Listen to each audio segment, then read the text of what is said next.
There are actually two islands along the coast of North America that share the eerie name Graveyard of the Atlantic. The term was thought to be coined by a man named David Stick when he wrote a book about the Outer Banks in 1952. This being said, there was a little island, essentially a sandbar, just off the coast of Nova Scotia that quickly stole the name for its own. Shocking, in a way, when we compare Sable's size and level of fame to that of the Outer Banks. So the sandbar must have been extraordinarily dangerous. From a sailor's point of view, Sable Island was in hiding. Its highest point is 30 meters above sea level, so the higher dunes were easy to spot from a distance on open water, even during a storm. But a good portion of the island is simply beach, which can be swallowed up entirely by high waves. Furthermore, rather than a drop-off or cliff separating the island from the Atlantic Ocean, the beaches at Sable's 2 points extend for tens of meters under the water, gradually sinking deeper.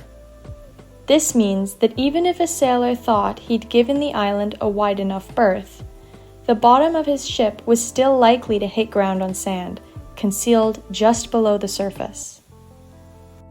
Even worse, however, were the destructive elements out of Sable's control. The island happens to find itself stuck between the clash of 3 major currents: the Gulf Stream, the Labrador Current, and the Belle Isle Current.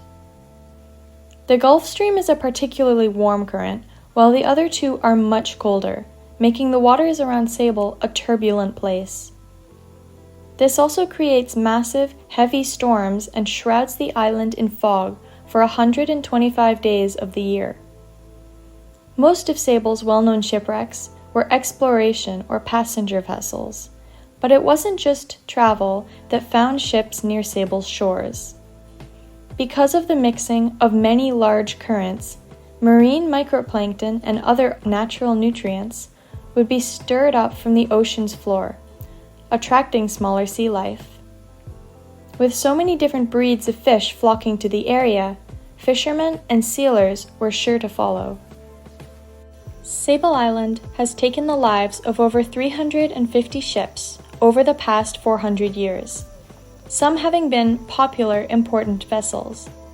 The most notable being the HMS Delight, which hit ground in 1583, Catherine in 1737, Arcadia in 1854, Nicosia in 1894, Crofton Hall and La Bourgogne in 1898, Columbia in 1927, Manassas in 1947, and the newest, the Merrimack, in 1999.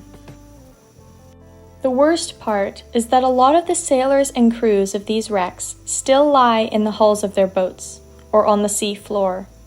The valuable belongings and cargo stored on those vessels were lost to the currents of the sea, or to the greedy hands of wreckers, who sometimes purposefully lured ships to dangerous waters so they could salvage the remains. Some crews were lucky, if there were enough lifeboats for everyone on board, and if the seas were forgiving that day, they would make it to Sable and make ramshackle tents out of the sails of their fallen ships, until eventually they were rescued and taken to the mainland.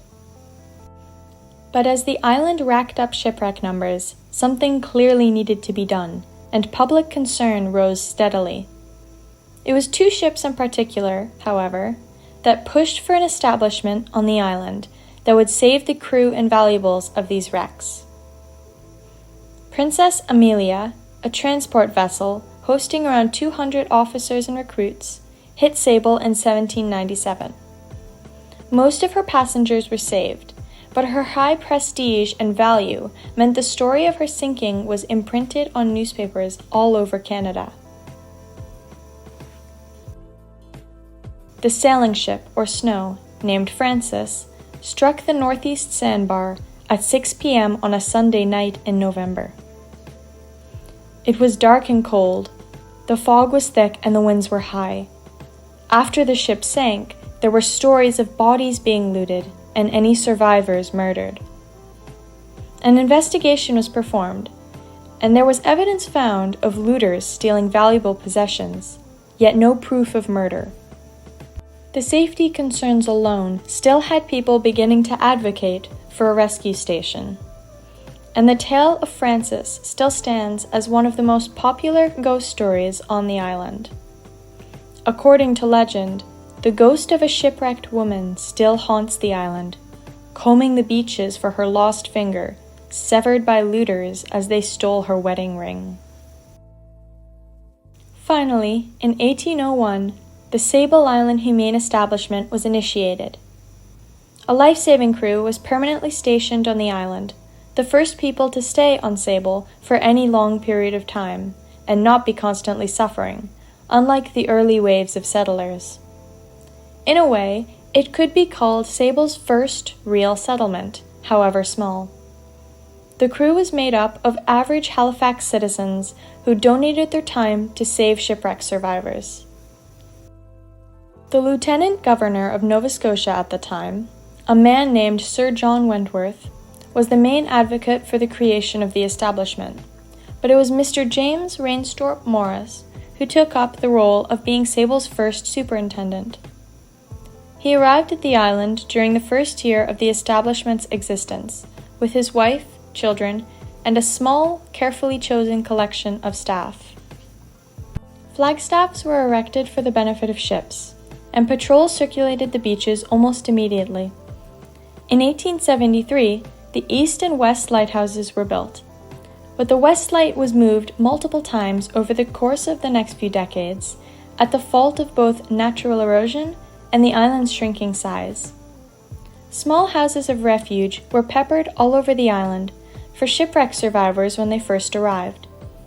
They housed food, clean water, firewood, and directions to the closest life-saving station. When a ship ran aground near Sable, a crew from the Humane Establishment would take one of the life-saving boats and go out to rescue the passengers of the vessel. Often, ships would hit Sable's far sandbanks, in which case rescue boats could take 4 to 5 hours to reach them. This being said, the life-saving station was remarkably successful during its years of service. After survivors were brought into the sailors' home and taken care of, Sable Island crews would go back out to salvage any valuable cargo from the sinking ship. This would then be exported to mainland Halifax and sold by the government to fund Sable's life-saving station. The life-saving station itself came to a close in 1958, for more than one reason. Firstly, there had not been a shipwreck on Sable in 11 years. Secondly, the Canadian Coast Guard was to be founded in 1962, and modern sonar, which had been created in the 1920s, could now be found on most ships, making shipwrecks difficult to come by. In essence, sonar is the same as echolocation in bats. Signals are projected outward from the boat, and when they hit something, such as the sea floor, the signals bounce back onto the ship. The vessel's sonar transducer then measures the signals. If they are weak, the object or surface is far away. If they are strong, the surface is close to the boat and could be a potential hazard. Nowadays, sonar will detect something much before the ship is close enough for it to pose a danger. The establishment sparked many innovations and many firsts. From the introduction of wireless telegraphy for communication with the mainland, to the production of one of the most widely known and used maps of shipwrecks. It also inspired the creation of 40 other humane establishments across Canada. The Humane Establishment advanced knowledge of Sable by orders of magnitude, being the first post on the island that took the time to document its geography, flora, and fauna, to chart its shifting sandbars, and use that knowledge to help ships dodge cold, watery fates. It left positive memories in the minds of all the people it saved, and left a mark on the Atlantic world as it traveled different newspapers recounting its tales of life-saving. But naturally, the true legacy it left was to the crew of the station themselves.